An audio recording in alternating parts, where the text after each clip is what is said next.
So the title on this first slide, Steam Wars, was the title of an article that I published many years ago, and the editor was super excited about how short the title was. Normally academic titles are like blah, blah, blah, blah, blah, blah, blah, colon, explanation. And this was like 2 words, Steam Wars. And so he was really excited about the concision of it, and he was like, we should just go with this. And I was like, yeah, let's do it. And in hindsight, I kind of wish I hadn't, because I think it made this article somewhat unsearchable. So that's why I'm titling the YouTube and podcast episode Steam Wars, Steampunked Star Wars, or something like it.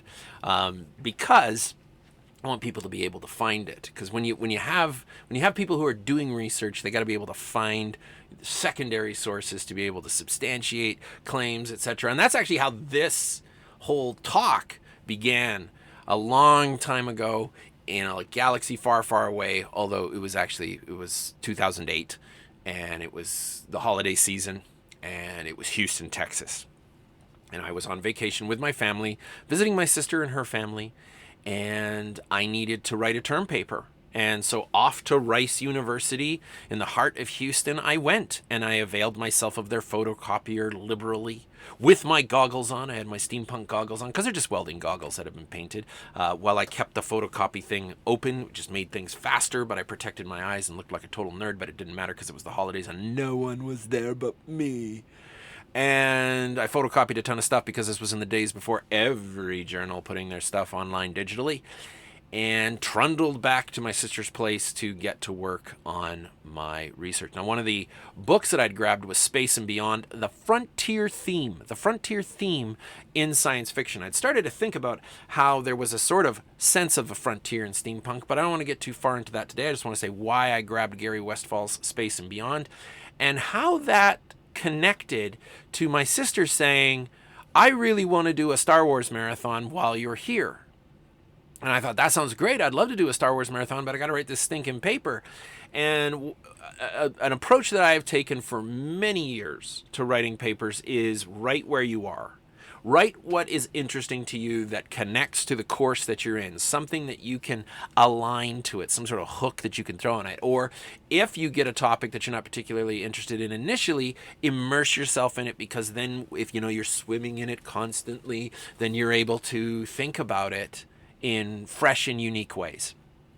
So there I am thinking about a possible Star Wars marathon along with Gary Westfall's Space and Beyond, among so many other texts about really early science fiction, because at this point, that's what I think steampunk is drawing from. I'd find out later on that that's not a completely correct assumption.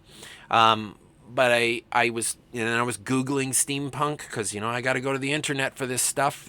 There was one academic article that had been written directly about steampunk at the time, or at least it was the only one that was available to me in our library system between the University of Alberta and MacEwan and some of the other universities here in Edmonton.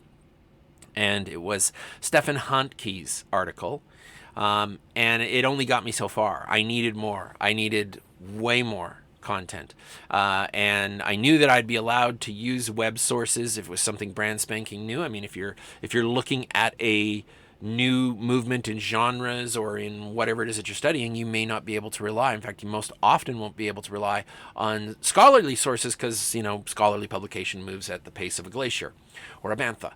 And I came across this image in my searching of a steampunked lightsaber. And I was immediately like, oh my gosh, wouldn't it be cool if there was more stuff like this?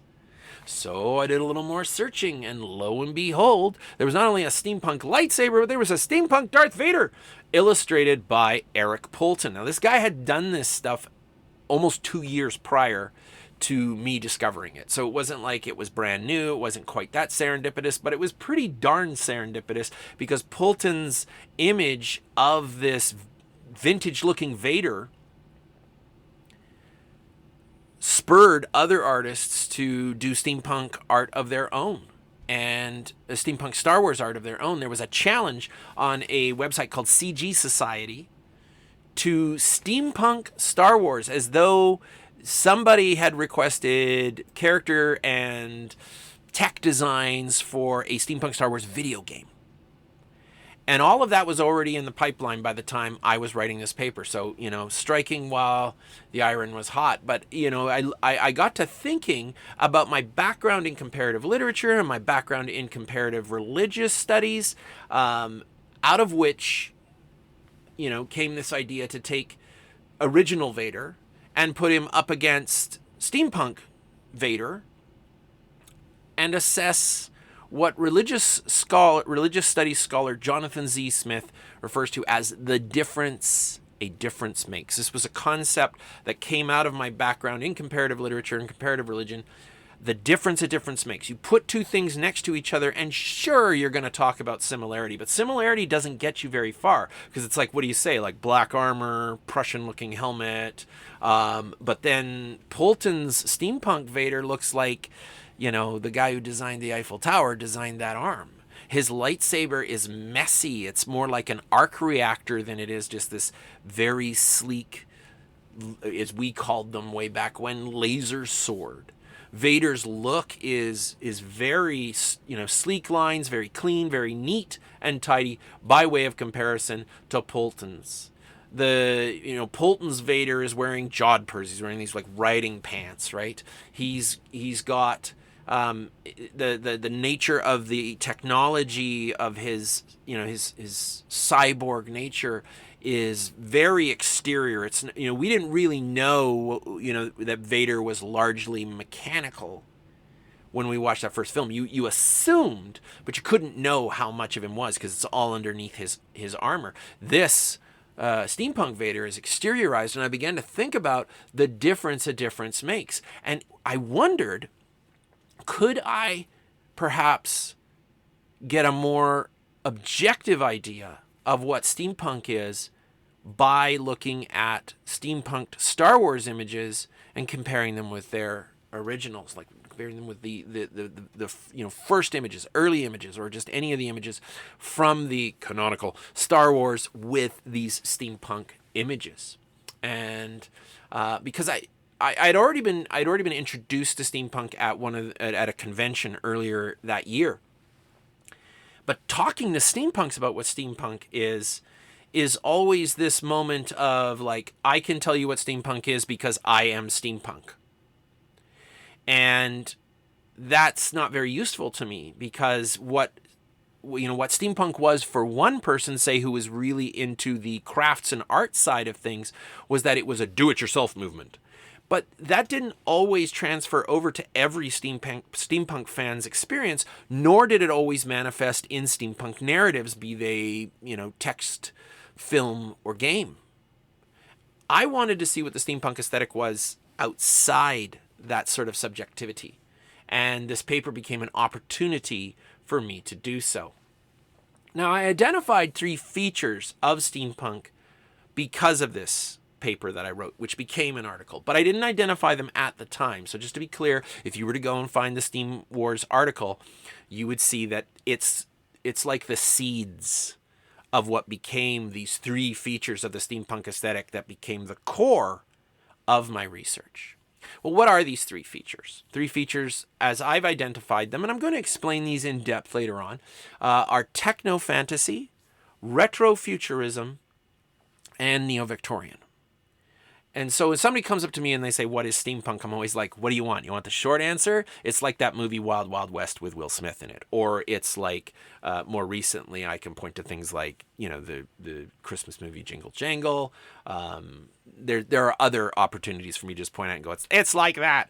But if somebody really wants to know and they really want to get an earful, then I'm going to say, okay, it's technofantasy, it's retrofuturism, and it's not neo-Victorianism, as it turns out. Not neo-Victorian.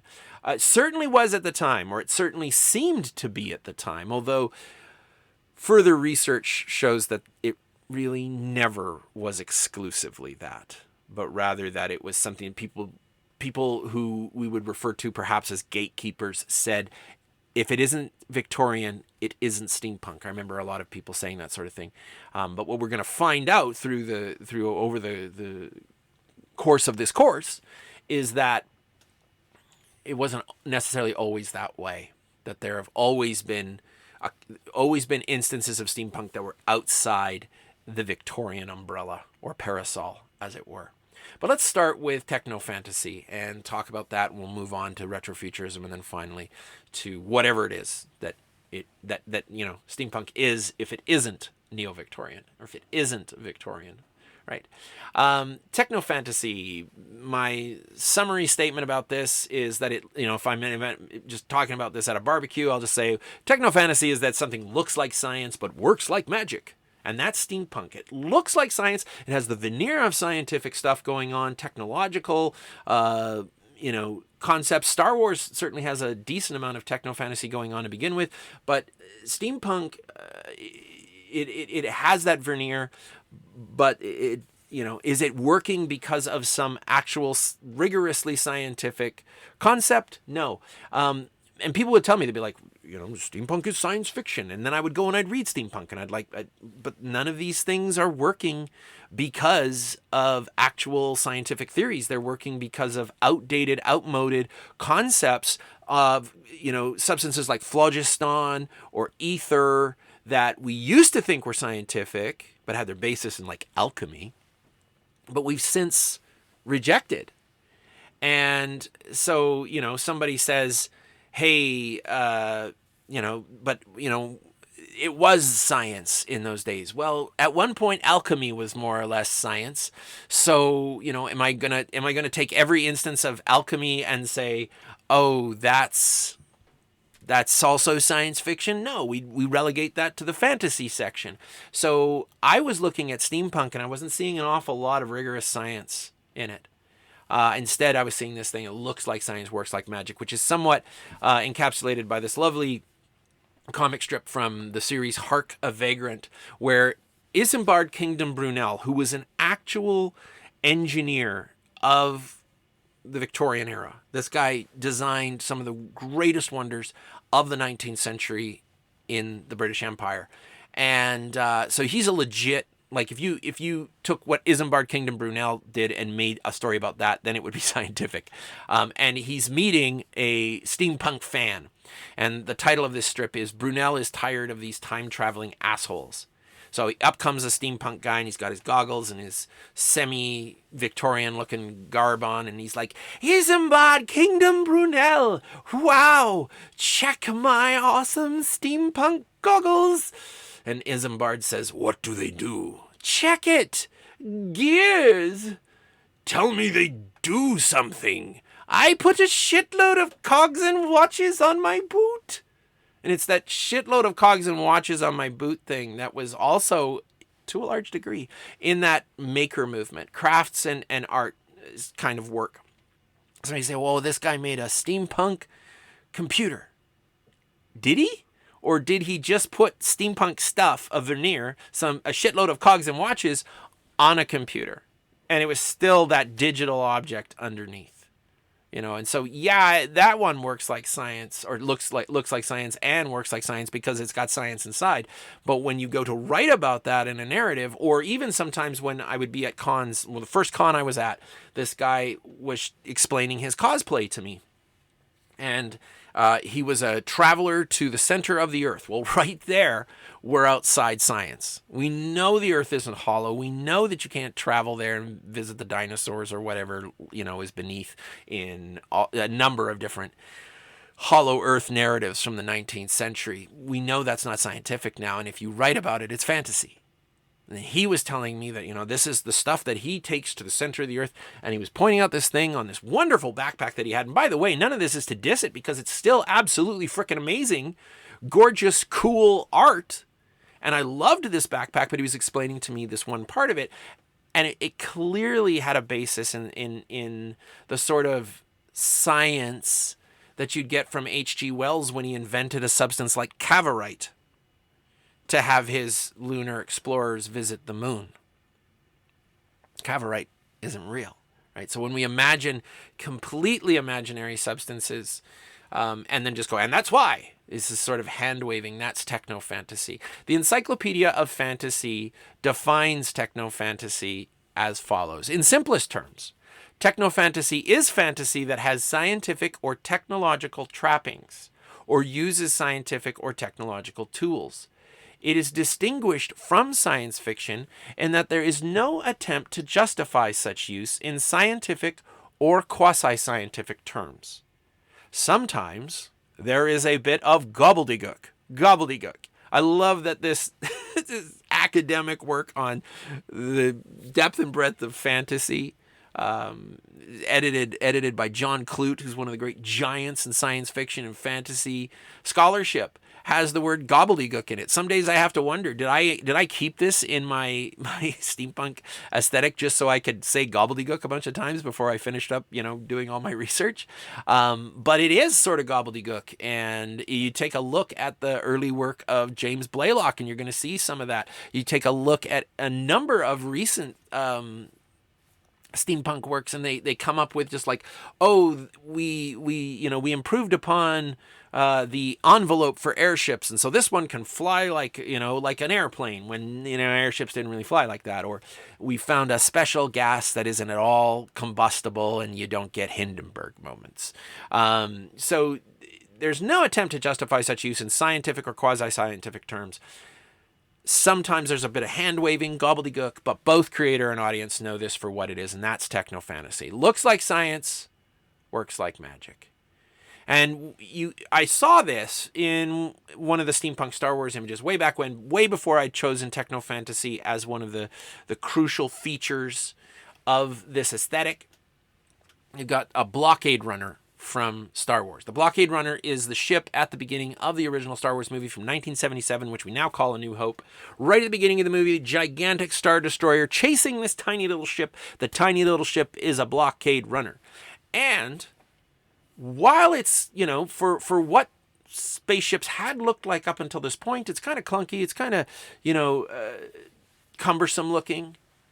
But it's very science fiction-y, very spacey, very technological. Even if at the end of the day, it probably still turns out to be techno-fantasy, hyperspace. But it's absolutely hard SF, hard science fiction, by comparison to Daniel Heltzer's steampunk version of a blockade runner, which I have in this slide. And really all this is a deck with a bunch of, repulsors underneath? And maybe we go like, well, repulsors, it's an anti-gravity, it's a magnetism. No! Heltzer explains none of these things. Never mind that he's just got some smokestacks in the background belching out what? Coal smoke? Coal? Causing you to fly with repulsors? And then for the absolute win, way in the background there, a paddle wheel.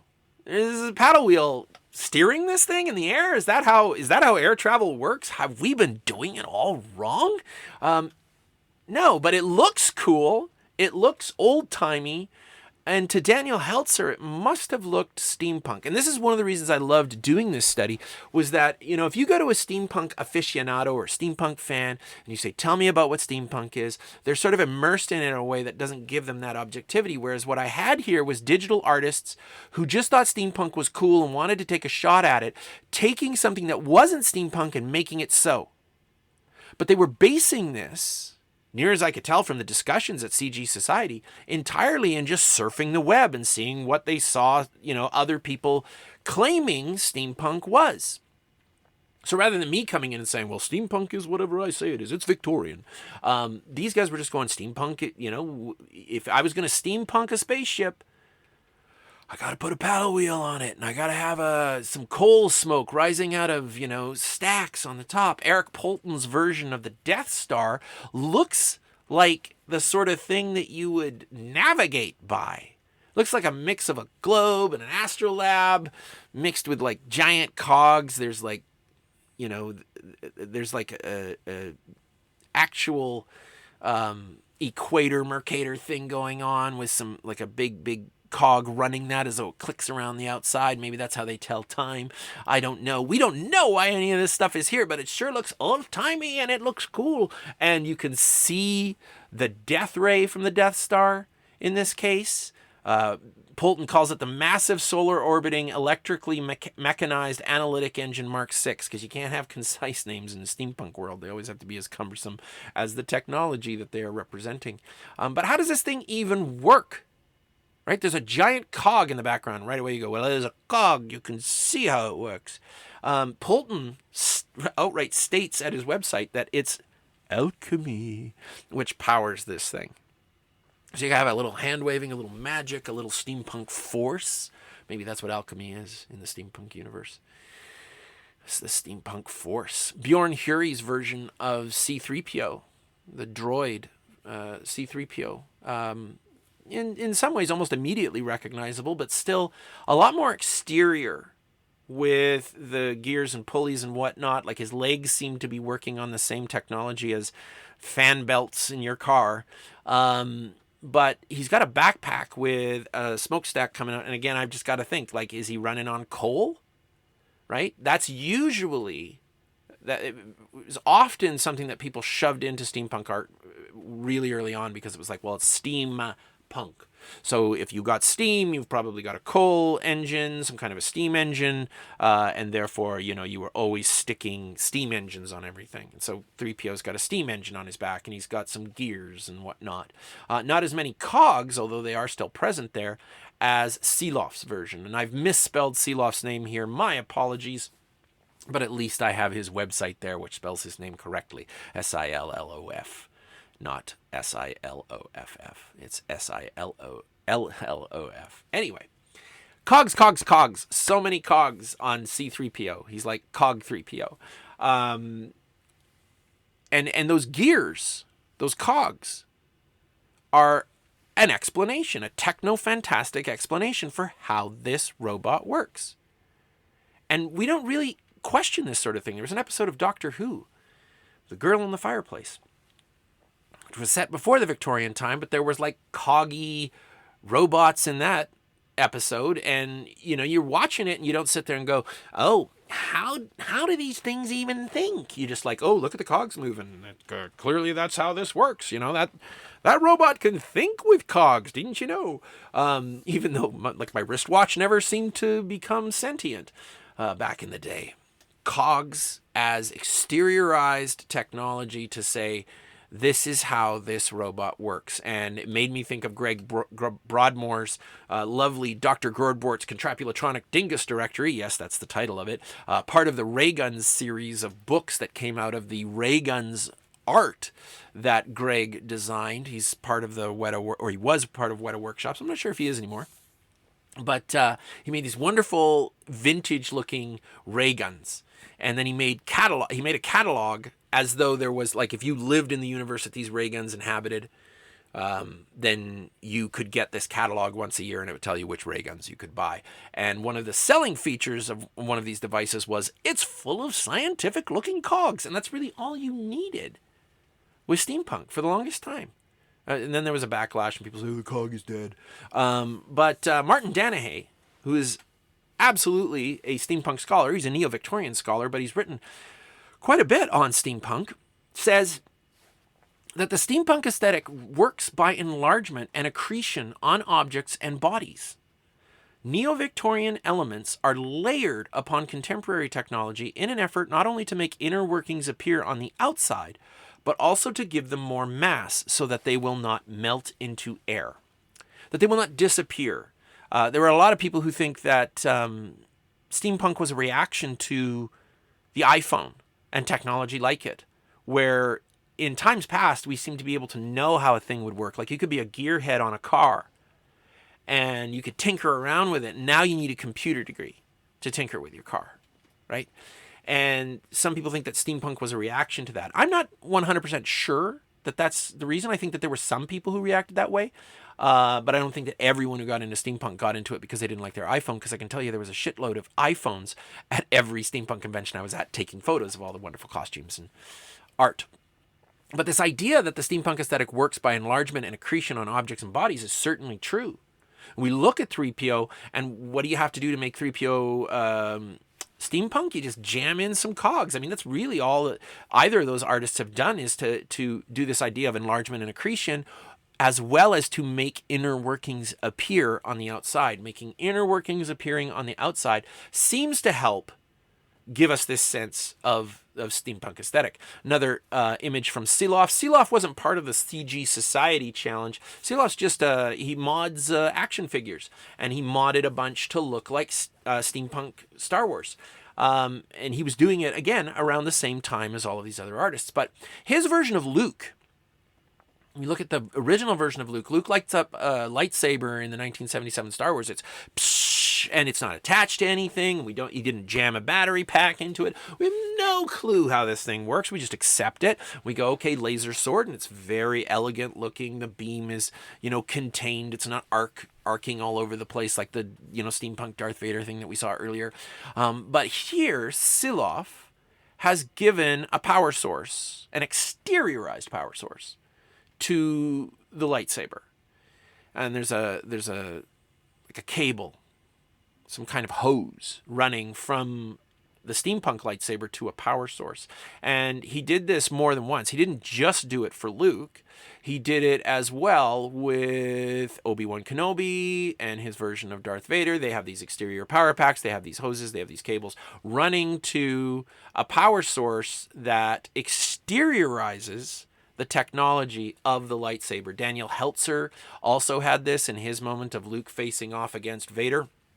And I don't know if that, was there a line of influence? It's difficult to know, but this was a repeated concept. And Bjorn Huri, who was a late addition to the CG Society Challenge, but went on to finish many more works of steampunk Star Wars art in the years that followed that challenge, has Luke with this really cumbersome brass and iron prosthetic appendage. Like Luke got his hand cut off, and now he's replaced it with this really heavy contraption, which... Is it a lightsaber? Is it a steam saber? I'm assuming it's a steam saber. And then his giant hose running to something behind his back. It looks to me like Luke's going to have really bad back problems. He's going to be listing over to the one side. But we don't care about any of that because it's full of scientific looking cogs. It looks like science but works like magic. It is straight up technofantasy. And a lot of this just operates on the basis of ain't it cool. Ain't it cool? I have shown people steampunk art and gotten that reaction so many times. I wish I could cite them all because I'd be able to prove this, that 9 times out of 10, steampunk technology is designed the way that it looks for people to go, that looks cool. Not for me to look at it and go, that looks viable. So, technofantasy looks like science, works like magic. And we move on to the second facet of my steampunk aesthetic, which is retrofuturism, which is often understood as how the past imagined the future, but should be understood as how we imagine the past imagining the future. So you had like retrofuturism of the 1950s or the 60s looking to the future, and where is my rocket pack? But when we talk about it, especially in steampunk, we are looking at not how the past actually imagined the future, but how we imagine the past imagining the future. Like certainly there is a little bit of this in the sense that some steampunk artists have gone back to the works of Albert Robida and said, okay, I'm going to make it look a little bit like that. But a lot of steampunk artists are just going, it would be really cool if we did this, and they imagine the past imagining the future. All we have to do is understand that in the 19th century, they were not interested in ray guns. They were interested in cleaner skies without coal engines. And we've got steampunk artists going, put the coal back in. And the people from the Victorian era were like, get the coal out, right? We want clean skies. We don't want these satanic factories anymore. Or the corset. Like corsets everywhere in steampunk fashion. The women were trying to get out of the corset. They wanted the practical clothing that came at the end of the century. It was a constricting sort of article of clothing. So, is it what the past imagined the future as? No, it's how we imagine the past imagining the future. As Elizabeth Guffey and Kate C. LeMay have stated in Retrofuturism and Steampunk, this is a collection in the Oxford Handbook to Science Fiction. Retrofuturism can be defined as an ambivalent fascination for a future that never came to pass. Retrofuturism can be defined as an ambivalent fascination for a future that never came to pass. Well, I'd say it's a past that never came to pass. So it's something that didn't materialize because, again, it's not what the past was even hoping for most of the time. It is straight up, as most science fiction is, it's hardly ever. You might say, Dr. Bashan, you said, okay, how about we just go with speculative fiction? because I said that, it's not science fiction. But speculative fiction is hardly ever about the period it's set in. It's almost always about the moment that writer was writing. And so steampunk isn't really about the 19th century so much as it is about the 21st. So it's how we imagine the past, imagining the future. Retrofuturism is almost always associated with the technology. So you end up with people talking about retrofuturism in regards to something like Miljenko Simic's version of a TIE fighter, which, the TIE fighter in Star Wars had these two planes on either side, sticking vertically, and then a sphere in the middle, and that was it. It's just a nice little tie shape, really. Very, very simple to draw when you're a child. Miljenko Simic's version is a tri-fighter. Haha, good pun, Miljenko. The triplanes of World War I. And I hope you just felt the first tremor in the force of what I've already, talked about. Neo-Victorianism. Victorianism, is that part of steampunk? I hope you just felt the first tremor, because triplanes, World War I. Are we dealing with the Victorian era anymore? We'll come back to that. But a triplane, retro, right? We don't have planes like this anymore. We don't design planes like this. But Miljenko Simic goes, oh, okay, so it has to be retrofuturistic. It needs to be how the past would imagine the future or something like that. So he designs the tri-fighter. So technology, absolutely part of what retrofuturism is about. But I don't need to really argue that too heavily, because retrofuturism and the technofantasy of steampunk go hand in hand. And I don't think I would ever have had anyone going, I don't know about that. But then I expanded upon this, moving retrofuturism from just talking about the technology to talking about the social sphere. So let's take a look at some of the heroes of Star Wars as they are imagined in a steampunk milieu. Han Solo, as played by Harrison Ford, looking like, a pretty cool and hip 1970s space cowboy. A little bit of disco with his shirt, undone down to the middle of his chest. Bjorn Huri's version, with the great big mustache and the mutton chops and a bowler hat, stripy pants, and the strange-looking boots, doesn't look as much the cowboy necessarily, although there are still vestiges of it. This feels a little more Victorian, right? It feels a little more 19th century London, perhaps. But as with so many steampunk heroes, Han Solo in a steampunk universe has goggles. He's got goggles and a ray gun. Of course he's got a ray gun because he's Han Solo and he shoots first, or he shoots at some point anyway, so he's got to have a pistol in his hand. But he's got goggles on. And I'm like, okay, I started thinking about the goggles while I was working on this paper. Why are there always goggles? What do goggles signify? I needed to start thinking about that. When did people really wear goggles? They wore them on steam trains. Initially, this is a historical tidbit. Initially, people thought that trains travel so fast that their organs would rupture, or that their eyes would be torn from their head. So you wear goggles to protect your eyes when you're traveling at really fast speeds. And as it turns out, that's what early motorists did, right? If you didn't have a windshield, or even when you did and the front area was open, you get some goggles on while you're driving your car. So goggles protect you when you're high flying at high speeds, perhaps in high adventure. So goggles are like a symbol of those things. High flying, high speed, high adventure. I know that when I put on my goggles for the first time and looked at myself, I was like, whoa, I look way cooler than I did like 2 seconds ago. I got my goggles given to me by Captain Nemo, and I'll tell you that story another day. But when I first got them, that's how I was like, ooh, looks cool. So you put goggles on it. That was the joke at the time. Like, just slap goggles and cogs on it. I guess it's steampunk. That was like the snide response to it. Just because you got goggles doesn't make it steampunk. Well, it does for Chewie. Here we've got Chewbacca, publicity photo versus the steampunk version. In steampunk, Chewbacca still has no pants, but he's got a top hat.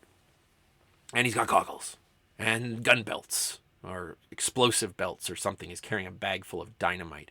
And by the way, Han Solo is also carrying gun belts, right? He's got, weapons galore, and Chewie's got his bowcaster. But he's got goggles, so he's high flying, high speed, high adventure. And then we come to Eric Poulton. Remember Eric Poulton? Eric Poulton's the guy who kicked off this whole thing. And Eric Poulton illustrated Princess Leia in a very similar pose to a publicity photo of Carrie Fisher as Princess Leia, but you'll notice a few differences. Number one, the gun shrunk. In the publicity photo, Carrie Fisher's packing a stormtrooper's rifle. It almost looks like a little submachine gun. It's a pretty big gun, especially for someone as diminutive in stature as Carrie Fisher was. Her gun has shrunk immensely in Eric Poulton's version. She has no gun belts, and she has no goggles. She has a parasol. And this is before Gail Carriger made the parasol a, essential steampunk. What's the word I'm looking for? Fashion accessory. There it is. Accessory. God, I hate being live without a net. Making these videos, you screw up. It's there for everybody to see forever on YouTube. Love y'all. Okay, so parasol but no gun belts, no goggles. She's not high flying. She's not high speeds. She's not high adventure. Let's move over to Seeloff again. Seeloff's version. If we go back and you took a look at the version of Luke that Seeloff created, Luke's got goggles. See on this slide, Han's got goggles. Leia, no goggles. She's got a corset. She's still got a gun, but no gun belts. No, it is really without you take that pistol out of her hand, and there's no sense at all that she is out for high flying, high speed, high adventure. And Daniel Heltzer takes it even a step further from that in his image of Slave Leia, captured by a top-hatted Victorian era, I guess, Jabba the Hutt. She looks like she's been illustrated by Toulouse-Lautrec, the guy who made the paintings for the Moulin Rouge, and she's ready to go and dance the can-can at the Moulin Rouge. Seeloff, Slave Leia, chained up, no gun belts, just a damsel in distress. And one of the things I observed in that Steam Wars article and the paper that preceded it was that steampunk has more damsels without distress than it does damsels in distress, or at least by the time I was writing about it, it certainly was the case. I observed that at cons, that the cosplay was absolutely traditionally feminine in many cases, but it had many, we would consider traditionally masculine accoutrements like gun belts, like pistols, like goggles. And Bjorn Huri either picked up on this or he just felt like, representation needs to change. And it really did feel, by the way, like in 2008, 2009, like we were sitting in the middle of a shift in the way that women were being represented in science fiction and fantasy. And these moments in the steampunk Star Wars stuff felt emblematic to me of those things. But Bjorn Huri's version of Leia is back to the pose of Carrie Fisher in that publicity photo, but she's got she's got the gun, she's got the gun belts, and lo and behold, she's got goggles. She is ready for high flying, high speed, high adventure. But I mean, that dress isn't going to take her anywhere because, how do you run in that thing? But somebody rectified this in a bit of 3D art, 3D computer art, digital art. Highly sexualized, not going to deny that, but they slit the skirt to give Leia the room to run. Let's just ignore the skirt for a moment and take a look at the goggles. They're attached to an aviator's cap in this one. And she's got a corset, but it looks like the kind of corset that an adventure has. There's all these little pouches and whatnot. She's got the gun belt. She's got the gun. And looks like she's got the plans to the steampunk Death Star in her other hand. But that aviator's cap, wow. Like, was it just that the artist didn't like doing anything with hair? Was it easier to do? I don't know. But an aviator's cap doesn't just say that she's ready for high speed, high flying, high adventure, but that she might be the one to get you there. And those are significant shifts. And so this is what I called social retrofuturism, where we were imagining the past, imagining the future, out of ideas regarding egalitarianism to marginalized groups, women, BIPOC people, people of other races, marginalized groups, races, people of color. And Catherine Seaman, who contributed to an anthology called Steaming into a Victorian Future, a steampunk anthology. I had an article that followed her right up, and it was all about this social retrofuturism stuff in the novels of Gail Carriger and Sherry Priest. And I loved that they put Catherine's in the same section as mine because of this quote. Steampunk is uniquely positioned, says Seaman.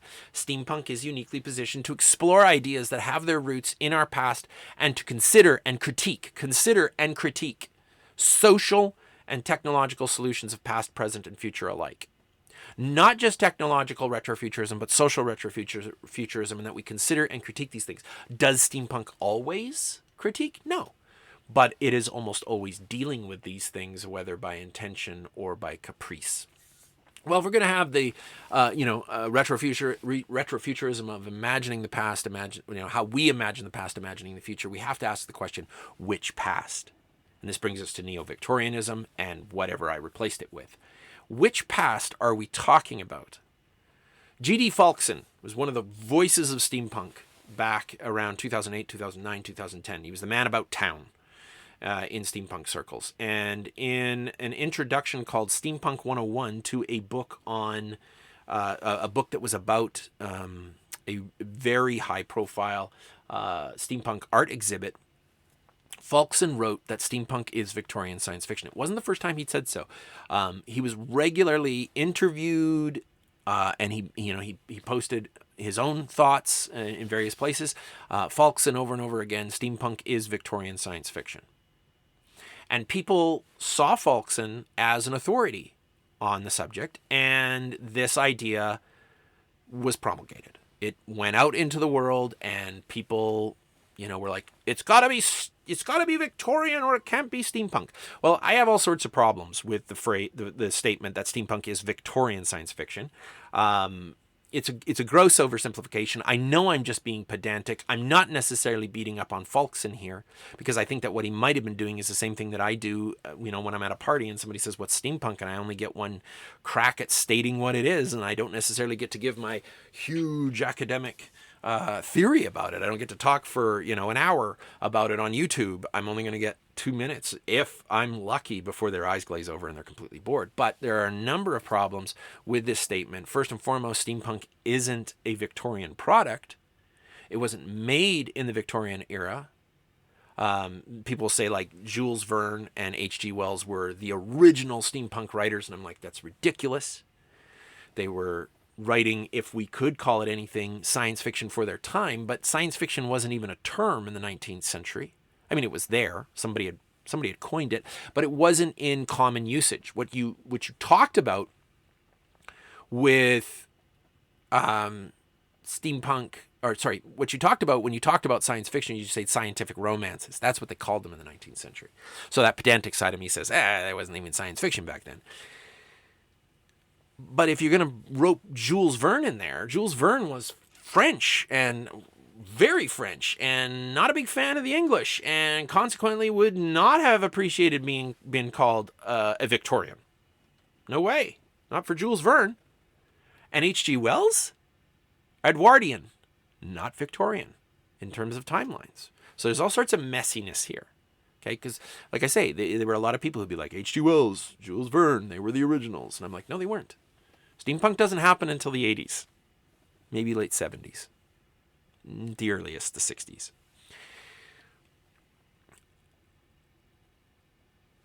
So it's not Victorian science fiction.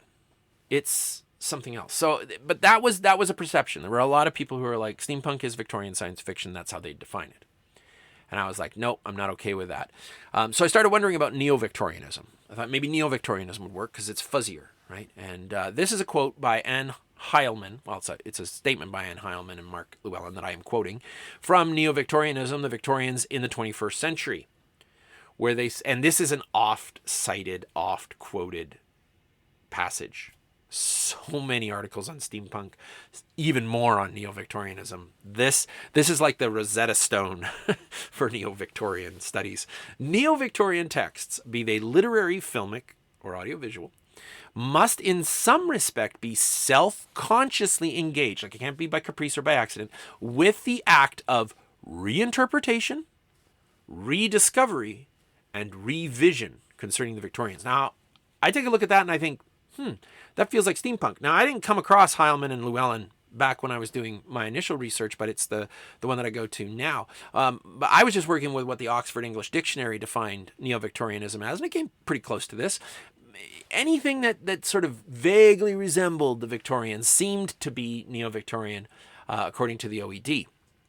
And I honestly, for the first while, thought, yeah, absolutely. Reinterpretation, rediscovery, and revision concerning the Victorians sounds about right. When we take a look at some of the steampunk Star Wars art, especially the stuff that we've already looked at, we're going to see a bunch of stuff where we go, it feels old-timey in a Victorian sort of way. But it feels Victorian in a sort of masterpiece theater kind of way, I would say. But let's just take a look at this one, another one by Eric Poulton, where we've got Han and Chewbacca. And Chewbacca is a bulldog creature in this. He's got a bowler hat, he's got mutton chops, he's got the beard, the mustache, the waxed mustache that I guess people in the Victorian era must have had, because it's always in these pictures. And he's got a vest and a bow tie. He's finally found pants, Chewie with clothing now. But his weapon is this great big gun with this arc reactor up at the front. That I guess that's where the beam, whatever energy is going to come out of this thing, is going to emit from. And they look like gas lamps, like London gas lamps of the 19th century. So that's got an old-timey feel to it, right? That's got to be Victorian.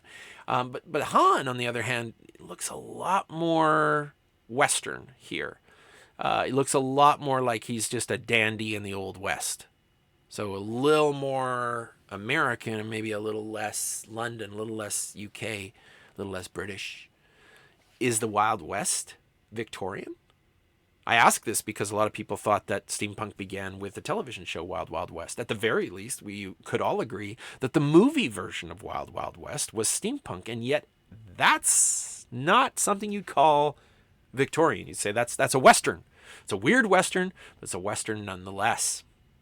Or how about Alistair Lockhart's version of Darth Vader, where Vader's mask is just a straight-up gas mask without any embellishments? This gas mask could have been on the battlefields of World War I, and World War I is not Victorian. I also love that he's carrying a superheated bar of iron, scariest lightsaber ever.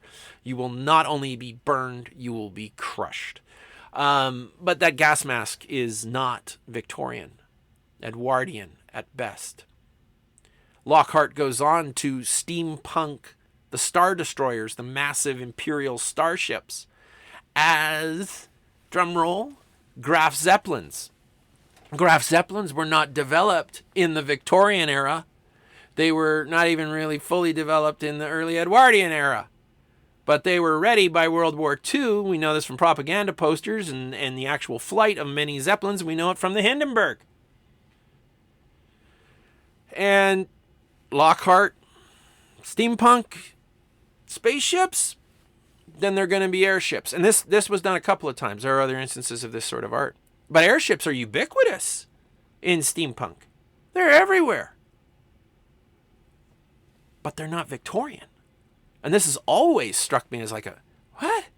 Like, we didn't have this kind of airship in the 19th century. So somebody says it has to be Victorian. Well, then, the pushback is always like, well, we're just playing with the timelines. And I'm like, I get that.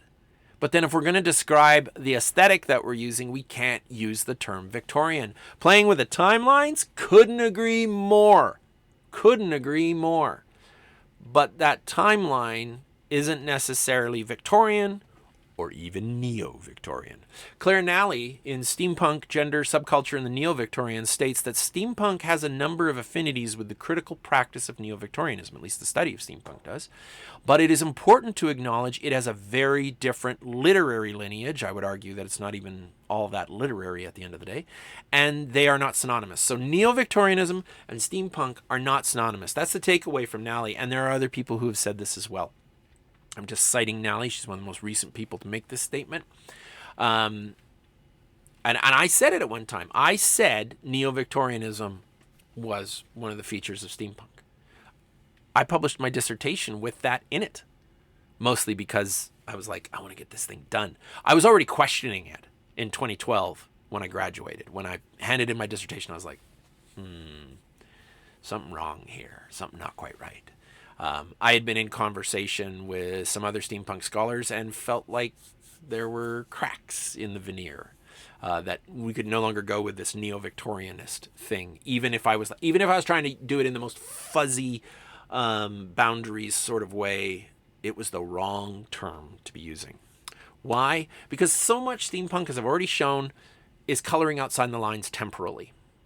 Edwardian period, and here we've got Marcel E. Mercado evoking the Romantic period, not even in Victorian context, but in French context, by having Leia carrying this very American-looking flag into battle. This image evokes his famous French painting of Liberty leading the troops, French Revolution, but it's a Romantic painting. And what Mercado is working with is Romantic period clothing. He hasn't even updated Leia's clothing to be officially steampunk, if steampunk is just Victorian. So, and this isn't just happening in the steampunk Star Wars circles. This was just a way that I could crystallize, concretize the conversation to say, let's just look at these particular images and see what they evoke. And then beyond the temporal side of things, we have to think about the cultural side of things. That to be Victorian means something very Anglo-centric. And, we could just go with Verne, Frenchman, not interested in, but as I said, I don't really consider Verne steampunk. But here we got Marcel E. Mercado again. Love this guy's art, by the way, but he's just a gold mine for this entire conversation. And this sort of pulpy poster, poor old man Ben. So here's Obi-Wan Kenobi, and he's wearing a turban, and he's sitting next to a hookah. Very sort of Orientalist, Middle Eastern imagery. Poor old man Ben hooked to the hookah pipe again. What will happen once our intrepid heroes decide to fight? Will he be too passive to help join their plight? I love it. It's just so, it feels like that period. But I begin to go, wait a second, if Obi-Wan Kenobi is in the Middle East, and the Middle East is Tatooine, then why is Luke white? Why is Han white? Why are any of the heroes except for Obi-Wan white? If they hate Luke, at the very least, some people are going to be like, because he's the son of Darth Vader. I'm not. Just roll with me here. Why are any of the rebels white? Colonial oppression during the 19th century. Who was the empire? The British were the empire, right? And if Ben's from anywhere in a steampunk Star Wars, he's from the Empire originally, in that sense. But at the very least, he's in the Middle East here. And that starts to move us into other cultural spaces. Not necessarily in a really positive way, but in a fairly reductive way, that if we're just playing in the fields of neo-Victorianism might be, to put in all those restatements from that quote about what neo-Victorianism is, that sometimes it reifies outdated, racist, sexist ideas. And here we have, again, Mercado. Beautiful art, but Mos Eisley, rollicking good times. Let's zoom in on Han and Chewie. Han, very white. Chewie, not sure. He's got tattoos, sort of Islander-style tattoos. He's got dreadlocks. He doesn't feel white here. He certainly doesn't feel Anglo-centric, but I can't tell where he's supposed to be from. Is he a person of color? It's unclear, but there is a move at this point. There's a shift to imagine at least one of the rebels, even if he's an alien in the original, as someone from outside the colonial boundaries. One of the worst examples of this whole move in the steampunk Star Wars art was in Eric Polton's image of Jabba the Hutt, which came up as straight Fu Manchu, straight Orientalism. And it, in some ways, was part of a conversation about a term that was beginning to be used, Victorientalism. But it was being used as though it was a positive thing. Like if you steampunked the East, then it was Victorientalism. And, it was, in the sense of Edward Said's ideas of what Orientalism is, the othering of a group from outside this colonial space. But it was an incredibly negative representation. But at the very least, what these images tell us is that if we go with steampunk must be Victorian, then it excludes all sorts of expressions, and especially people who might want to be part of what they like, what's going on with steampunk, but they don't identify with that Victorian focus. Diana Foe, who is, she's a great steampunk scholar. She's also a really wonderful editor of fiction. She actually just recently won a Hugo. Wrote many articles, and we were in conversation about race and steampunk on several occasions. And when we would talk, I would always say, I just, the stupid term neo-Victorianism or Victorianism, but I don't know how to get rid of it. An industrial era just isn't doing it for me, or the 19th century isn't enough because of the Edwardian thing. And there was just, the Graf Zeppelins. There's all sorts of stuff being pulled into the steampunk aesthetic. Victorianism isn't the right umbrella. Industrial isn't the right umbrella. I don't know what is. But Foe said this about this situation: as people from marginalized backgrounds increase their presence in the steampunk community, many have worked towards disrupting steampunk's default identity of Eurocentric whiteness. And my conversations with Foe led me to reject any use of Victorian, be it Victorian straight up or neo-Victorian or even hyper-Victorian. Ultimately, when I finally got the chance to write a new dissertation, as it were, on steampunk in my book, I threw Victorian out the window. I didn't reject it entirely. You got to talk about it. The roots of steampunk, absolutely Victorian, but not always. So how do we arrive at what comes next? What do I replace it with? And how do I talk about that in a steampunk Star Wars context, given that my steampunk Star Wars research led me to neo-Victorian? Well, I've got an image here from Mortal Engines, the movie version of the Mortal Engines based on Philip Reeves' steampunk book. And when Mortal Engines was released, there were people who were like, this movie is more steampunk than steampunk. It's so steampunk. It's crazy steampunk. It's steam. And then there were a few people, very few, and they were mostly going off of interviews with the director, Christian Rivers, saying, no, this movie's not steampunk. There's no top hats. There's no corsets. There's no white, Eurocentric, Anglophone steampunk, is more what he probably should have said. Or if there is, it's just not the kind that we've seen before. Anyway, there was some disagreement over whether or not Mortal Engines was steampunk, regardless of whether or not the book was. One of the other things that was said frequently about Mortal Engines is that it was a lot like Star Wars. Oh my God, the plot was so much like Star Wars. They borrowed the plot. They stole the plot from Star Wars. It's okay. Star Wars stole the plot from somewhere else. Stole a whole bunch of other stuff from previous movies. The Searchers, Swiss Family Robinson. It stole. Okay, I'm not going to get into that right now. This is not a lecture on Star Wars. It's a lecture on steampunk Star Wars. We'll just go with Mortal Engines is a lot like Star Wars. Okay, well, if it's steampunk, then Mortal Engines is basically a steampunk Star Wars movie. The other thing that Mortal Engines was often compared to was Mad Max Fury Road, because of its post-apocalyptic nature, I suppose, but probably also because of the high-speed chases with these really retro-futuristic, techno-fantastic cities on wheels, towns on wheels. They all had sort of an old-timey feel. I just wanted to focus on Mad Max Fury Road for a couple of moments, because when Mad Max Fury Road came out, people came to me and they said, is that movie steampunk? Because they know what I do, and they're like, can you tell us? Will you be the authority? And early in my research, when people would ask me that, I'd be like, no, or yes. And I started changing what I was doing with that to going, why are you asking that question?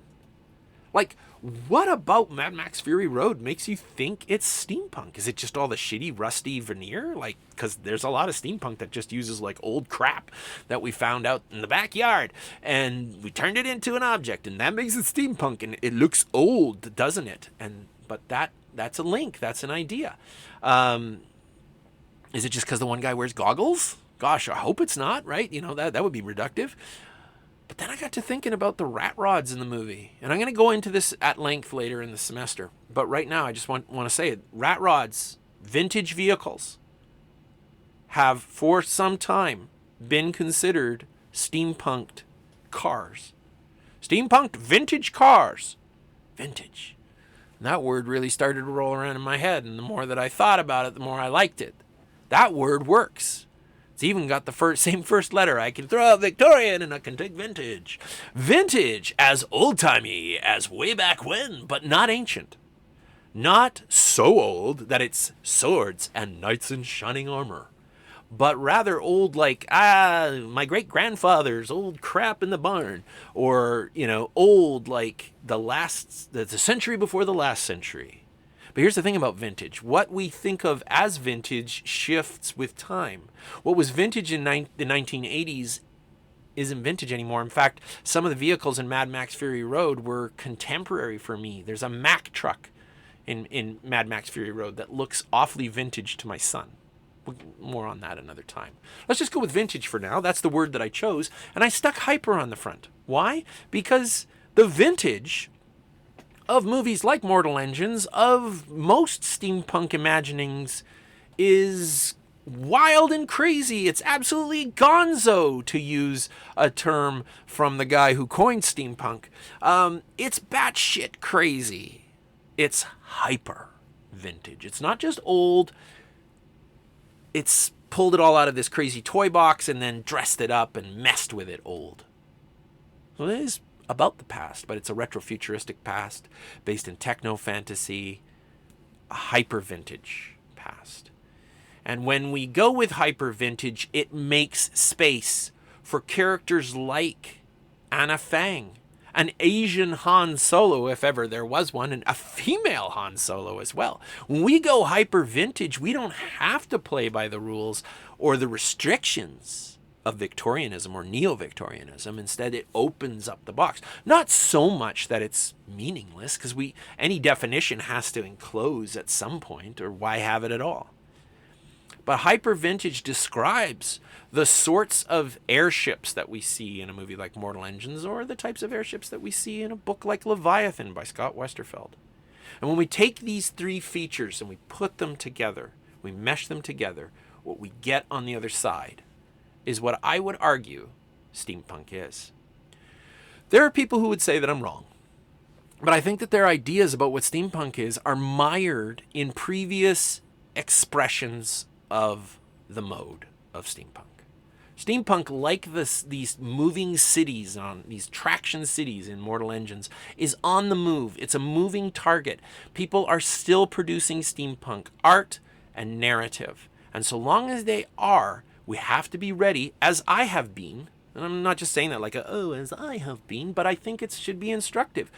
As academics, we need to be ready to revise what we've said in the past when new information comes to light that makes us change our minds about that. Was steampunk very Victorian at one time? Yeah. In a lot of its expressions, arguably so. And even now, a lot of those expressions still are. But that doesn't mean they all are. And if we're going to be good steampunk scholars, we have to be ready to be able to go outside that restrictive space of Victorianism into a space of the hyper vintage, as we admit that what we're studying here is something that is changing and growing.